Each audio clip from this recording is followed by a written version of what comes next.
Hello guys, welcome to my channel. आज हम जैसे अपनी साइंस की क्लास कर रहे थे उसका नेक्स्ट पार्ट करेंगे। इससे पहले हमने काफ़ी साइंस के पार्ट कर लिए हैं। अगर आपने वो नहीं देखी है तो प्लेलिस्ट बनी हुई है, आप वहाँ पर जाकर देख लीजिए। और आपका ये साइंस केवल सुपर टेट के लिए नहीं, आपके जितने भी कंपटीशन एग्ज़ाम में साइंस के क्वेश्चन पुटअप होते हैं, चाहे वो आपके पीसीएस का हो, चाहे वो यूपीएससी एसएससी, जहाँ पे भी आपकी जनरल साइंस पूछी जाती है, केवीएस डीएसएसबी, आपका सुपर टेट के लिए तो है ही है। जहाँ पे भी जनरल साइंस के क्वेश्चन आते हैं वहाँ सबके लिए आपके लिए मोस्ट इम्पोर्टेंट क्लास है। तो आज हम पढ़ेंगे कोशिका विभाजन। कोशिका विभाजन क्या होता है? पुरानी कोशिकाओं से विभाजन द्वारा नई कोशिकाओं के निर्माण की क्रिया को कोशिका विभाजन कहते हैं। जैसे हमारी कोशिकाएं होती हैं, जो पुरानी से नई में परिवर्तित हो जाए उसे क्या कहेंगे हम? कोशिका विभाजन। ये 3 टाइप्स की होती है, असूत्री विभाजन, सूत्री, अर्धसूत्री।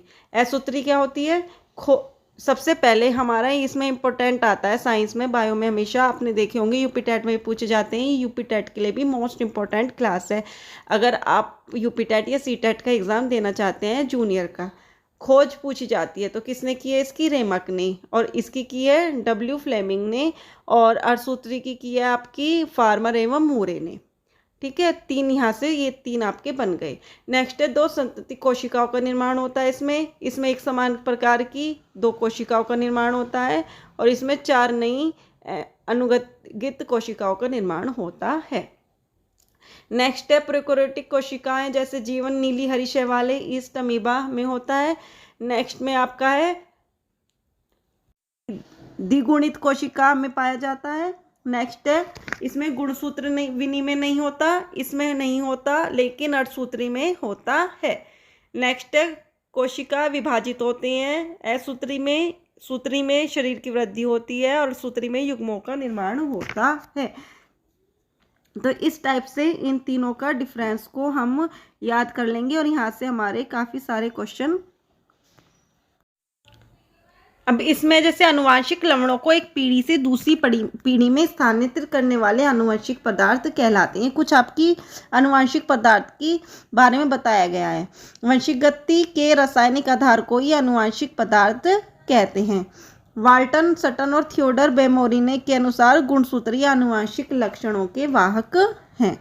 गुणसूत्र न्यूक्लियोप्रोटीन के बने होते हैं। ये पूछ सकते हैं गुणसूत्र किसके बने होते हैं? तो न्यूक्लियोटीन के बने होते हैं। इसमें न्यूक्लिक अम्ल 40% और प्रोटीन 60% होता है। आनुवंशिक पदार्थ की इकाई क्या होती है? डीएनए होती है। ये नहीं ना आपकी। नेक्स्ट अब डीएनए की फुल फॉर्म आ सकती है डीऑक्सी राइबोस न्यूक्लिक एसिड। ठीक है, अब इसे कहते किसे हैं? तो ये रहा इसका। जीवित कोशिकाओं में पाया जाने वाला तनुमा पदार्थ या अणु होता है, जो कि डीऑक्सीराइबोस या न्यूक्लिक अम्लों द्वारा बना होता है। ठीक है, धुआंधार सीढ़ी के समान संरचना होती है। इसमें घुमावदार सीढ़ी जैसी होती है ना, इस टाइप से आपकी, इस टाइप से तो इस टाइप से इसकी संरचना होती है। जीवों में आनुवंशिक पदार्थ के रूप में होते हैं। डीएनए केंद्रक, माइटोकॉन्ड्रिया, हरित लवक में पाया जाता है। तो ये पूछ सकते हैं डीएनए कहाँ कहाँ पाया जाता है? तो केंद्रक और माइटोकॉन्ड्रिया, हरित लवक में पाया जाता है। इसकी खोज किसने की? तो इसकी खोज की है फ्रेडरिक मिशर ने। तो सबकी खोज मोस्ट इम्पोर्टेंट है। मॉडल का किसने दिया? तो ये है कॉर्क निर्माण, प्राइमर का जुड़ना, लंबन और समाप्ति। डीएनए की इकाई क्या होती है? जीन होती है। तो आपके ये सारे इसमें से इम्पोर्टेंट क्वेश्चन हैं। नेक्स्ट है अब आरएनए क्या होता है? इसकी फुल फॉर्म है राइबोस न्यूक्लिक एसिड। डीएनए से ही आरएनए का संश्लेषण होता है, मतलब जैसे डीएनए से क्या बनता है हमारा? आरएनए। ये कहाँ पाया जाता है? तो केंद्रक और कोशिका द्रव्य में।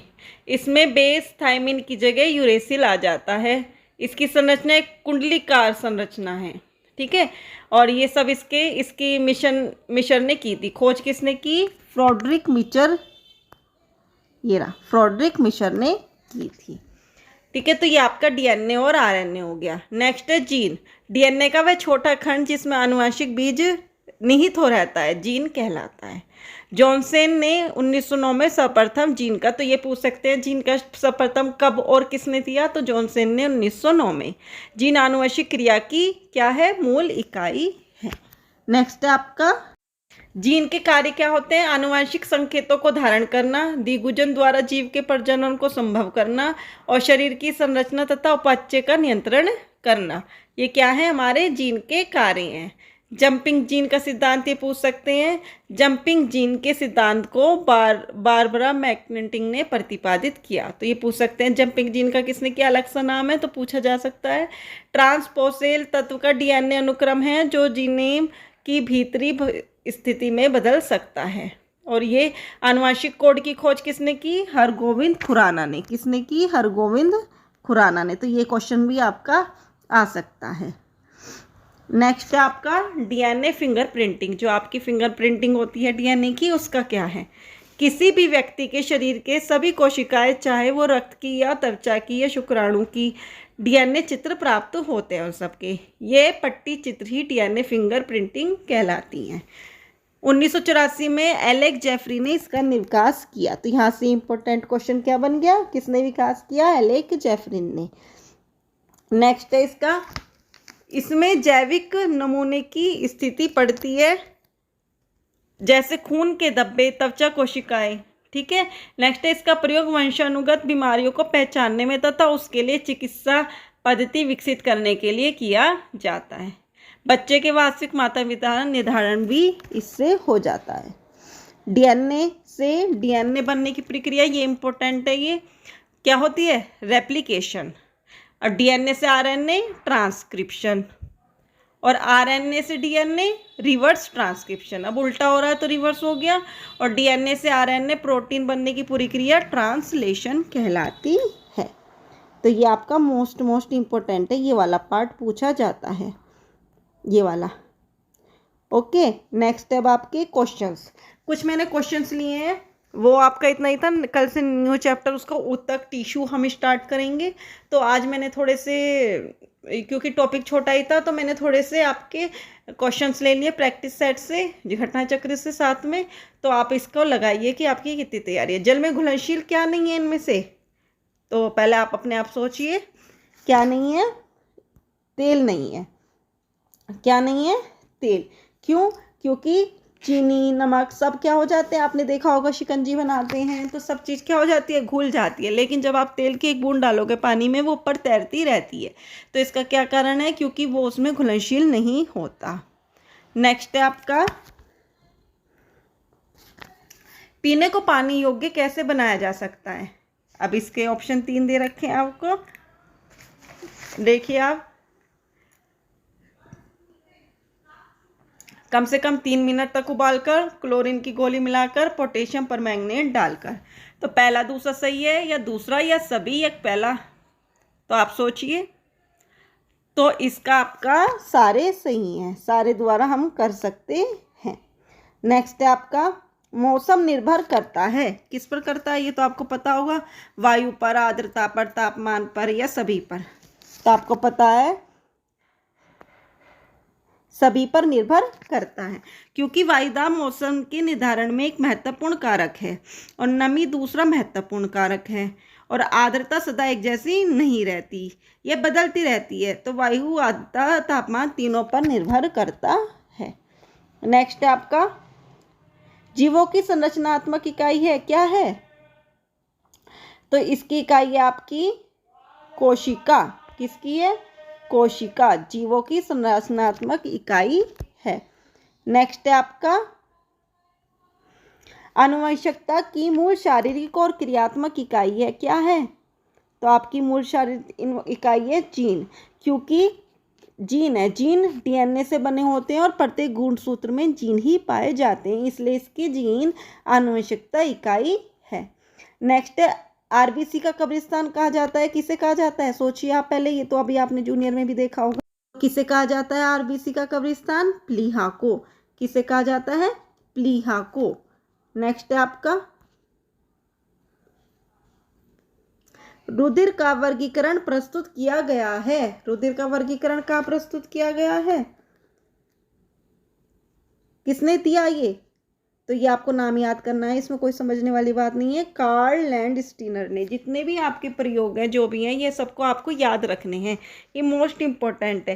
कार्ल लैंडस्टीनर ने बताया कि रुधिर कणिकाओं में पाए जाने वाले प्रतिजन के आधार पर मनुष्य के रक्त को 4 वर्गों में बांटा है, ए बी और ओ।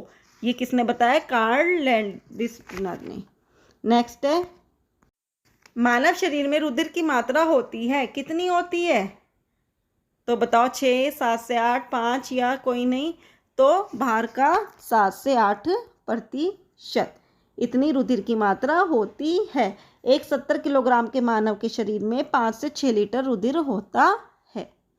नेक्स्ट है आपका, मानव जाति में गुणसूत्र होते हैं, ये तो सबको पता है, कितने होते हैं? 46, ठीक है ना। 23 जोड़े होते हैं। तो ये आज आपके क्वेश्चन हुए, जो मैंने कुछ क्वेश्चन लिए थे 8-10 प्रैक्टिस सेट से, और जो आपका टॉपिक था। नेक्स्ट टॉपिक हमारा टिश्यू होगा, और देखते हैं इसी टाइप से आपकी क्लास चलती रहेगी। आपने कोई कमेंट करके नहीं बताया कि किस टाइप से आपको क्लास चाहिए। तो आज के लिए इतना ही। अगर चैनल पे नहीं आए हो तो प्लीज़ लाइक कर दीजिएगा, शेयर कर दीजिएगा और चैनल को सब्सक्राइब कर दीजिएगा, जो समय से नोटिफिकेशन मिलता रहे। और अपने दोस्तों के साथ प्लीज़ शेयर कर दीजिएगा। पुराने स्टूडेंट हो, अगर क्लास अच्छी लगी तो एक प्यारा सा कमेंट करके ज़रूर बताइएगा, और किस टॉपिक से रिगार्डिंग आपको क्लास चाहिए ये भी मुझे ज़रूर बताइएगा। आज के लिए इतना ही। Thank you.